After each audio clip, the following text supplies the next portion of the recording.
How to find beginner-friendly issues. Here it is in the same structured, explanatory style. Why finding the right issue matters. For beginners, choosing the right issue is more important than writing code. A good issue helps you learn. A bad issue can frustrate you.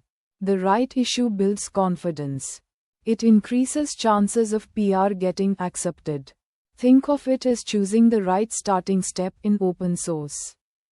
What are beginner-friendly issues? Beginner-friendly issues are tasks that are small and well-defined, do not require deep knowledge of the project, are easy to understand, are safe for first-time contributors. Common labels used by projects. Check mark good first issue. Check mark beginner. Check mark easy. Check mark help wanted. Check mark documentation. Why? Maintainers use these labels to guide new contributors. They reduce risk of confusion. Use GitHub search to find issues. You can search directly on GitHub using filters. Examples. Label. Good first issue. Label. Help wanted. Issue is. Open language. Java. You can also filter by programming language, repository, stars, recent activity. Why? Helps you find issues matching your skill level. Saves time and effort. Choose the right project first.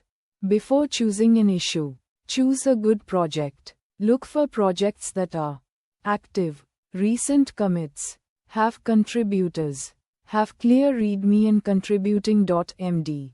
Related to your tech stack.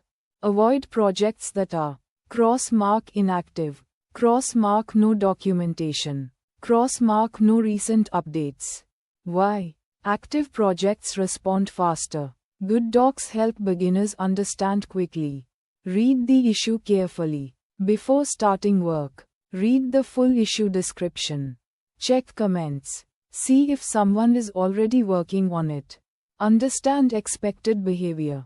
Ask yourself, check mark do I understand the problem? Check mark is it small enough for me?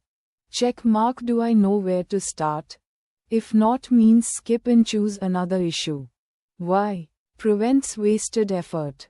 Avoids duplicate work. Check project guidelines. Always read. readme.md.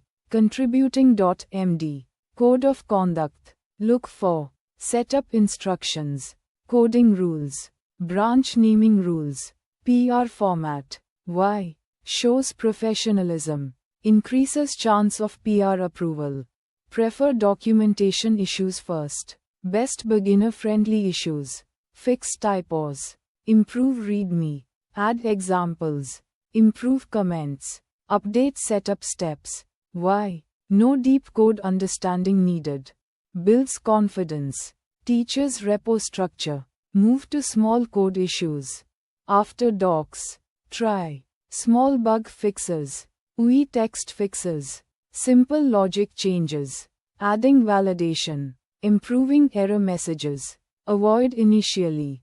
Cross-mark large refactors. Cross-mark core architecture changes. Cross-mark complex algorithms. Why? Reduces risk of rejection. Easier to review. Communicate before starting. Comment on the issue. Example.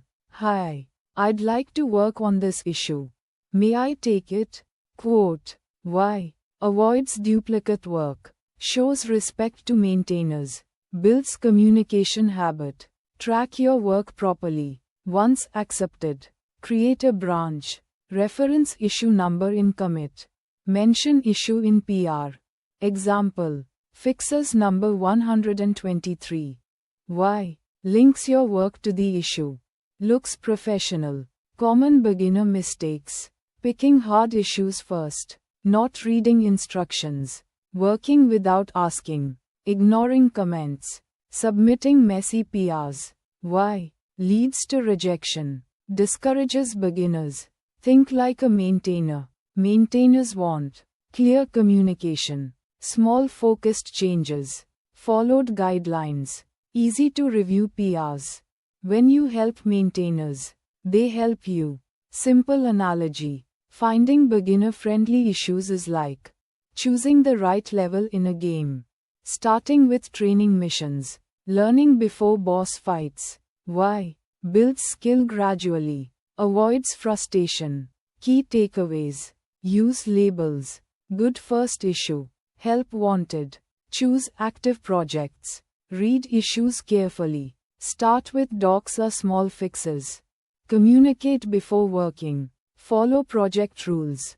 Finding the right beginner-friendly issue. Check mark makes open source easier. Check mark builds confidence. Check mark improves learning. Check mark increases success rate. Your first contribution should be small plus clear plus helpful. That's the best way to start open source.